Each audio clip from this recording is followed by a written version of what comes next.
In the San Francisco Bay Area, a small gray hard drive sits inside a secure storage facility. It holds 7,002 Bitcoin. The drive allows its owner 10 password attempts before it encrypts its contents permanently, and the owner, a programmer named Stephen Thomas, has already used 8 of them. When reporters found him in January 2021, 2 guesses stood between him and a fortune worth over $200 million. No bank could reset the password, no government could unlock the device, and there was no customer service line to call because there was no company behind any of it. The money sat on a public ledger that anyone on Earth could view and no one on Earth could touch. Explaining how that situation is possible requires explaining the system his money depends on, not only Bitcoin, but every major blockchain and the single trade-off that none of them has escaped. A bank's core product is not loans or checking accounts, it is trust. A customer's balance is not money sitting in a drawer with their name on it. It is a number in a private ledger maintained by one institution that the customer trusts to keep it honest. In September 2008, that arrangement failed. Lehman Brothers collapsed, markets followed, and governments spent hundreds of billions of taxpayer dollars rescuing the institutions responsible.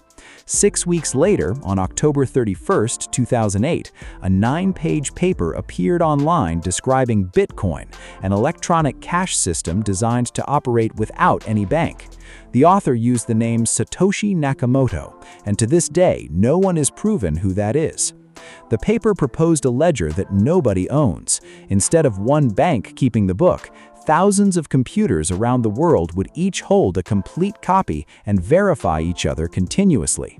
On January 3, 2009, the first block of that ledger was created, and written into it permanently was a headline from that morning's London Times about banks approaching a second bailout.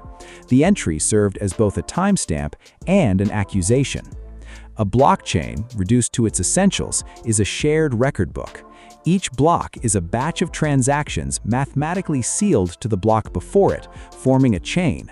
Altering one old entry visibly breaks every block that follows, which means rewriting history would require overpowering the entire network rather than deceiving a single institution. Keeping that ledger honest is deliberate, expensive work. Roughly every 10 minutes, machines around the world compete to add the next block by solving a puzzle that has no shortcut, only trillions of random guesses per second. The winner seals the block and collects newly created Bitcoin as payment, a process known as mining. The expense is the point. Falsifying the ledger would require more computing power than the rest of the network combined, along with the electricity bill that comes with it. The Bitcoin network consumes more power than some entire countries, and that consumption is not a flaw in the design, it is the design. The code permits only 21 million coins to ever exist, and no board meeting can authorize more. It is scarcity enforced by mathematics rather than by a central bank. For its first year, the network secured coins worth almost nothing. That changed on May 22, 2010, when Laszlo Hanyecz paid 10,000 Bitcoin for 2 delivered pizzas, the first documented real-world purchase. At Bitcoin's later highs, those coins would be worth over $1 billion. He was not careless, he was following a pattern that applies to almost everyone. People are poor at valuing something that has never had a price, anchoring instead to what it costs today and assuming the future will resemble it. Bitcoin also carried a hard ceiling, roughly 7 transactions per second, while Visa processes thousands, with confirmations measured in minutes rather than moments. It worked as a vault and failed as a cash register, digital gold rather than digital money. Every other blockchain emerged from that gap. The first disaster did not come from the technology. In February 2014, Mt. Gox, a Tokyo exchange that at its peak handled about 70% of all Bitcoin trades, collapsed with roughly 850,000 coins missing. The blockchain itself never missed a block through the entire episode. The ledger was flawless. The company guarding everyone's access to it was not. The second problem was a limitation. Bitcoin could do exactly one thing, which was move coins. In 2015, a 21-year-old programmer named Vitalik Buterin launched Ethereum, a blockchain that runs programs known as smart contracts, money with instructions attached. A smart contract operates like a vending machine rather than a store clerk. When the condition is met, it executes with no manager to appeal to and no one to call. Within a year, that design was tested. In 2016, an investment fund built on Ethereum called the DAO contained a flaw in its code, and an attacker drained around $50 million by following the code's own rules. The community faced a choice between rewriting the ledger, the one thing a blockchain exists never to do, and letting the money go. They rewrote it, and the network split in two: Ethereum, where the theft was erased, and Ethereum Classic, where it stands to this day. Even a system built to remove human judgment was, in the end, governed by human pain. What followed were the scaling wars, shaped by a constraint often called the Trilemma. A blockchain can be decentralized, secure, and fast, but in practice only two of the three at once. Solana chose speed. A cryptographic clock built into the chain orders transactions before they arrive, allowing thousands per second at fees below 1 cent. The cost is hardware-heavy enough that fewer independent operators can afford to run it, and in its early years, the entire network went dark more than once. BNB Chain, tied to the Binance exchange, achieved speed and low fees by trusting a small approved set of validators. It is fast largely because it operates closer to a company than to a commons. XRP went further in the same direction. It was built for banks, settling cross-border payments in seconds, with nearly all coins created on day one and a large share held by a single firm. The philosophy Bitcoin was designed to oppose: speed achieved through central control.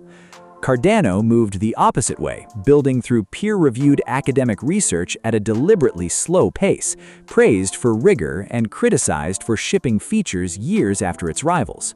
Dogecoin was created in 2013 as a copy of Bitcoin's code with no supply cap and no serious roadmap, intended as a parody.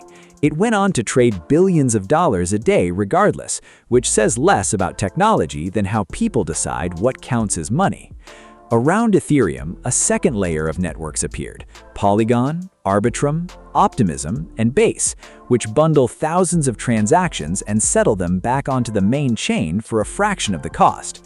The most heavily used products on all of these networks are not the coins that swing in price. They are stablecoins, tokens such as USDT and USDC that are pegged to the US dollar and move trillions of dollars a year.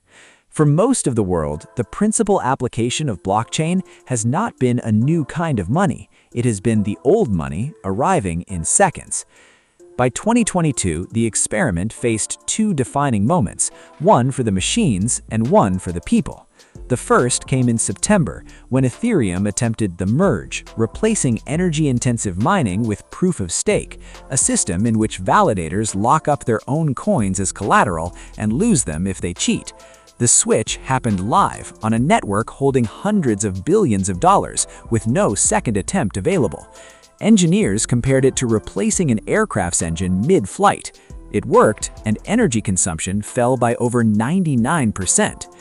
The second moment came 2 months later, and it was not technical. In November 2022, FTX, one of the largest crypto exchanges in the world, collapsed in under a week, with roughly $8 billion of customer money gone. Through every hour of that collapse, the blockchains themselves kept producing blocks on schedule. The machine held, the people operating in front of it did not.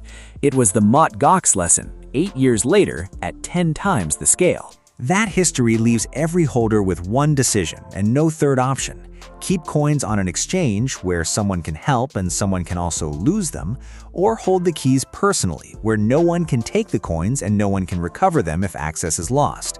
Stephen Thomas lives on one side of that line. FTX customers ended up on the other. The broader conclusion is that blockchain does not eliminate trust, it relocates it out of institutions into mathematics and onto the individual. That shift exposes an uncomfortable pattern in how people think about money. Most say they want control, but what they generally want is someone to call. A bank offers a phone number and a person to blame. A blockchain offers a seed phrase and silence. Researchers estimate that roughly 1 in 5 of all Bitcoin may already be lost permanently, not stolen, simply unreachable, locked behind forgotten passwords and discarded drives. The price of removing the middleman is becoming the middleman. The practical conclusions are narrow but specific. A blockchain is a shared ledger secured by making cheating more expensive than honesty. Everything else is detail. Every chain represents a bet. Bitcoin on security, Ethereum on programmability, Solana on speed, XRP on institutions. And because none has escaped the trilemma, anything fast and cheap has traded something away. Before the question of whether any coin will rise comes a colder one, whether the trust is placed in code, in a company, or in oneself. Each answer has a documented failure mode.